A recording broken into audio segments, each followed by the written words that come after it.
There's a fan on a platform formerly known as Twitter that made a rude comment to Jon Jones about his wife. Let's just leave it at that. It was a rude comment, but Jon responded.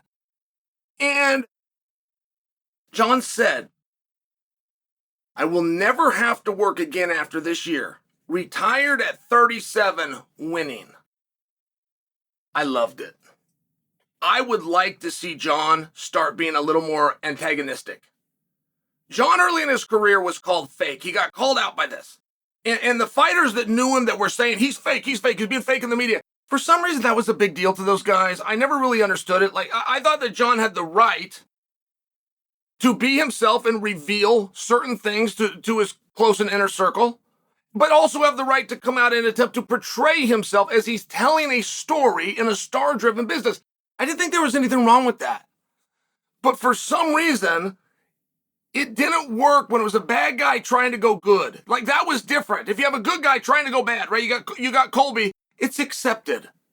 And what he says is accepted and forgiven. I don't know the piece of psychology why people were so adamant of uncovering Jon. But I do know there was a phenomenon there. I do know it happened. And I do know that Jon didn't like it. Jon didn't want to do that. He believes in God. His family has spent a lifetime in church. He has a verse tattooed on himself. His father's a minister, as I understand the story. There was just things about it where Jon preferred that and thought that that was proper. He also, and I'm talking about Jon here, came from wrestling as a background. And wrestling as a background is the ultimate display of sportsmanship. You will shake hands and then fight. You'll do everything but punch or kick the guy. When it's over, regardless of outcome, you will shake the guy's hand and you will walk away. It is very difficult.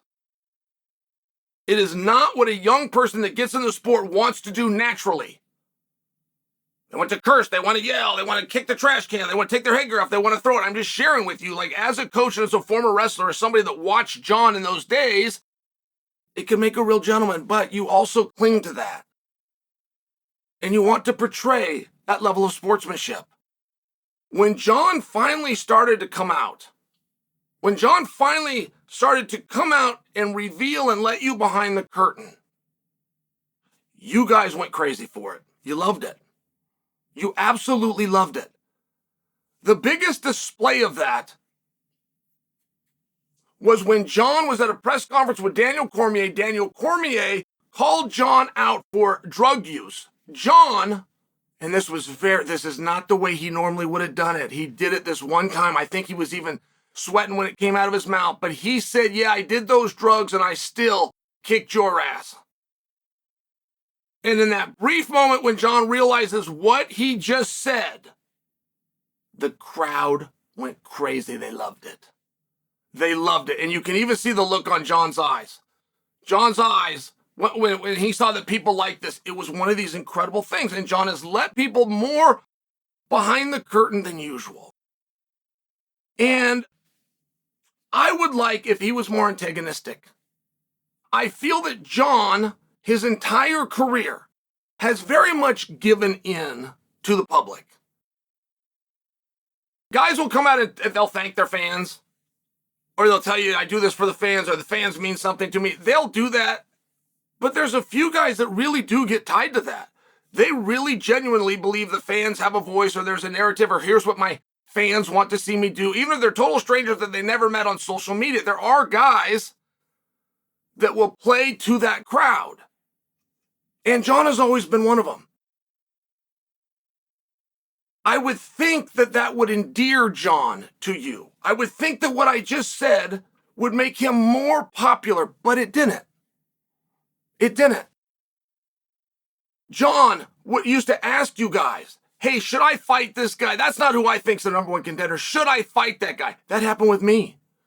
I had moved into the weight class, and Jon's going, "Man, you're not the next guy. You're not even one of the guys. You're not in the division yet." And Jon finally, as he started to soften to it, before he would sign that contract, he went on social media, a platform formerly known as Twitter, and said, "What do you guys think?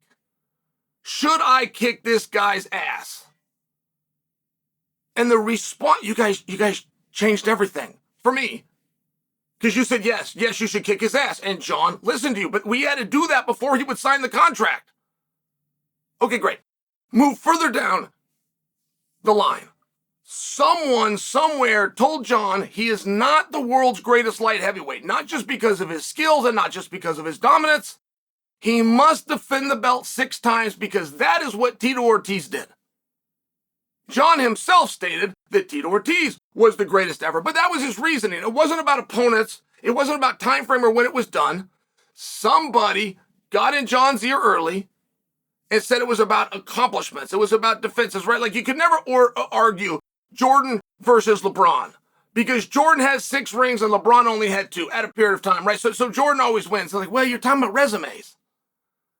But I share with you, when Jon went down that road, it was because of the narrative from you, from his fans. So at some point, you guys encourage Jon. You let him know this division is stale. You have beaten everybody. But as good as you are, it's just because you have a length. You know, you wouldn't have such a length advantage if you were at heavyweight. You wouldn't have these opportunities that you walk into the ring favoring you if you were at heavyweight. Somewhere, something along those lines happened. Jon gave in. Jon said, okay. And he said it to the narrative of the masses that he referred to as his fans, you guys. So he left the division. And you guys had told him many times that he was not big enough. Now, at that specific time, Francis Ngannou was on top, which is a very, very big man, right? Like, that's not just a heavyweight. That's a heavyweight that's just making heavyweight. Jon listened to you. I think Jon could have walked right in. But Jon listened to you, and he took a period of time to get his weight up. Now, he had a goal of 242 pounds. When he weighed in with Ciryl Gane, he was 236 pounds. He didn't quite reach his goal, but he took 3 years, and this is as far as he can get. Like, with the training he's doing and as many calories as he can consume, this is what his body weighs. Went and did it. And when he beat Ciryl, Francis wasn't around, and Francis wasn't available. And you guys told him you couldn't do that. You couldn't take down. You could not beat Stipe. And Jon listened to you. And he signed the contract to fight Stipe. And if you juxtapose that history I just laid out for you against this tweet where Jon says, I'm retired, and by the way, I'm going to do it with plenty of money, I'm winning. When you juxtapose that against the people that are telling Jon, no longer, the very audience that told him, you can't do that to Stipe, now he's going to fight Stipe, that very audience switched it. And no, they didn't switch it to Alex Pereira. No, they didn't switch it to Tom Aspinall, the way your mind is telling you. They switched it to Sergey Pavlovich. Jon was scared. Jon won't do it. Jon gets pulled off a card when Stipe gets hurt. Sergey stays on. Find him a whole new opponent because it's not going to be Jon or Stipe.